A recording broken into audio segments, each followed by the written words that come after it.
Hello, I'm Dr. John White, Chief Medical Officer at WebMD, and welcome to Coronavirus in Context. Today, we're going to talk about coronavirus in young people. And my guest is Dr. Alok Patel. He's an editorial board member at Medscape Pediatrics, and he's a practicing pediatrician in San Francisco and New York City. Dr. Patel, thanks for joining me. Thank you. Now, we heard this week about a death in someone under the age of 18 occurring in Los Angeles. We typically haven't heard about people dying that are young.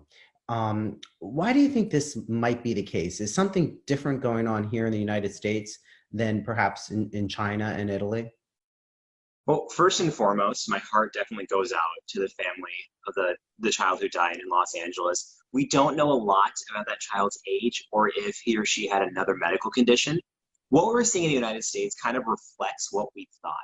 Children are still at a lower rate of getting a critical illness or hospitalized. But here's the thing, that doesn't mean that they are not going to get infected and still be contagious.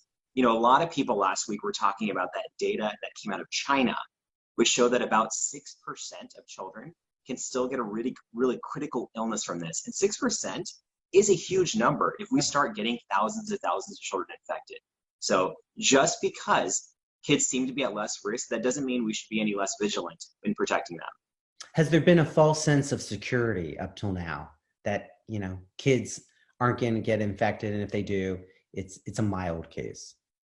I think we can still be optimistic about the fact that children seem to be better protected against this. When I think about the false sense of security, the only thing I want to caution people with is that children, we think, can still get infected at the same rate. So even though they may not get the same level of a critical illness as the elderly or somebody with a chronic medical condition, they can still be infected. They can still spread this disease everywhere if they aren't given the right type of social distancing and personal hygiene. But there's been talk that there might be some natural immunity that kids develop to coronavirus. What's the evidence there? I think it's a fascinating discussion scientists and infectious disease experts are having. And what the thought is that it's possible children have young, robust immune systems, or their immune systems might be different, or the virus can't attach to the same receptors in the same way in children as they can in older people. Another fascinating point is this coronavirus right now, SARS-CoV-2, is one of 7 that infect people, 4 of which are circulating in the United States every year. So is it possible that children have seen more recent viral infections? Maybe their immune systems are more adept at fighting this off. We don't really know, but we postulate it has something to do with those young immune systems. Yeah. And what do parents have to watch for in their kids? Are the symptoms different? Do you have a device for parents? Parents have multiple devices here. So the first thing, if we're purely talking about medical management, I think it's extremely important that parents first and foremost know their children's risk factors. So extremely young children, especially newborns and babies, are at an increased risk. They have different immune systems. On top of that, any child who has another illness, whether it be heart disease, asthma, or diabetes, is also at a particular risk.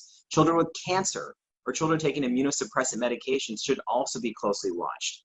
So it's Now, just when it like comes adults. to It's just the same for adults. Is that true? it's the exact same, and parents should understand that children are going to really model their behavior. So in terms of protecting your kids, you want to make sure that you are also following all the same social distancing guidelines, hand hygiene, cleaning up your area at home and everything, and getting your kids involved in the exact same thing. Children like control. They like understanding. They like to feel empowered about what's happening. Are kids actually making the situation worse in terms of spreading the disease? There's been some discussion about that. You mentioned they often can have mild cases, yet they could be infecting elderly grandparents, or they could be infecting, teachers, and that's why we've been talking about closing the schools. What role does youth play in terms of exacerbating coronavirus, or could they actually be helping to stop the spread? I think it really depends on the age we're talking about. Now, if we have older children, if we have teenagers, and you even go older than that, you're talking young adults and millennials, and they're out on crowded beaches or basketball courts or wanting to go on spring break, then yes, they could be potentially exacerbating the spread because we have enough evidence now to show us that asymptomatic spread is a huge player here, if not the majority of, if not the majority contributor to the spread. And so older children really need to understand that them staying at home, them social distancing is going to be clutch right now in curbing all the spread. As far as young kids go, a lot of that's going to be modeled after parents' behavior. And young children are the ones who are going to want to know, like, why can't I go to the playground? Why am I not going to school? Why do I have to FaceTime my friends on their birthday? And that, again, is behavior that's really going to be modeled after the parents. For older teens and millennials, parents, public health officials, anyone who is a role model just really needs to make sure they understand why right now is just a different time and they need to stay away and stay home. Now, it can be harder for very young children to understand, as you point out, what social distancing is all about. Can they have play dates? Playdates are tricky. And so right now, if we were just to make a steadfast rule, I would say we should do our absolute best in limiting playdates. That's a lot easier said than done. And I like to encourage people to remember what it was like to be a young child, because understanding the world when you're 10 is very different than when you were 5 and you may believe in Santa Claus. You know, young children have magical thinking, and sometimes it's irrational.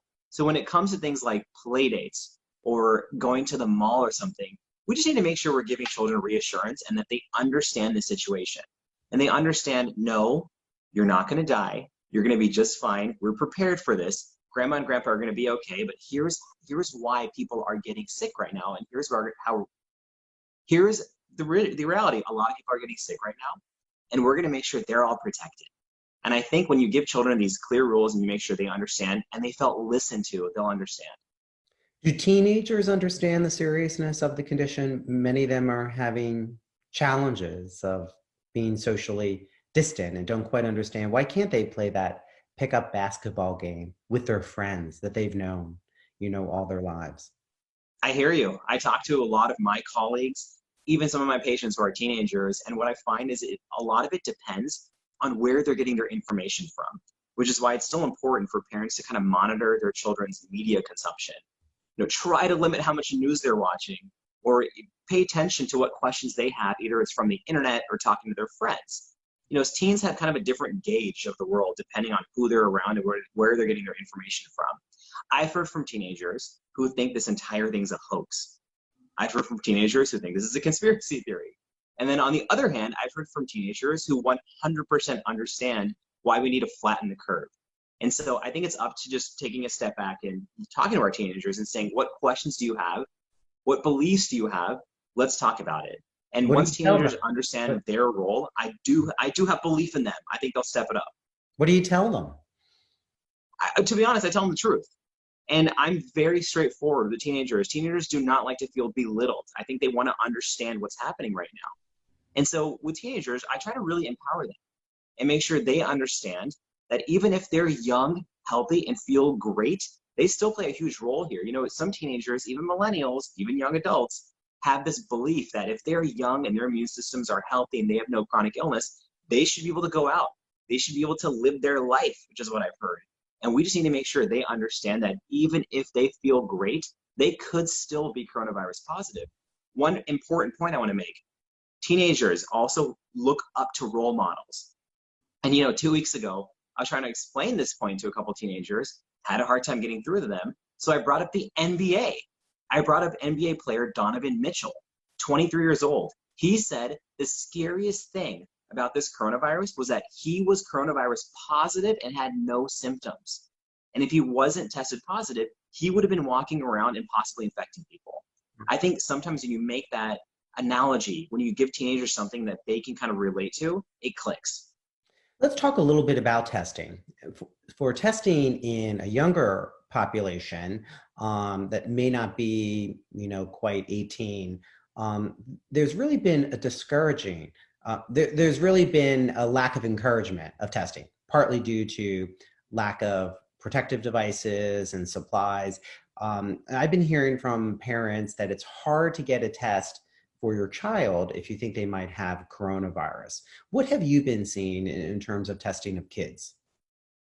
It's hard for almost anyone who is not at a particular risk to get testing right now. And I'm really hoping that changes soon. So what I've been personally seeing is if parents have a child who is otherwise healthy and just has mild cold symptoms, it really depends on their child's particular, it really depends on their child and if their child has any risk factors. And it's usually a conversation with a pediatrician or a doctor's office, emergency department, etc. Now, in other cases, hospitalized children, some of the children I take care of who have cancer, who have heart disease, are going to be at particular risk, and we can get them our tests. We have in-house coronavirus testing in some hospitals in this country. So it just really depends on the risk stratification.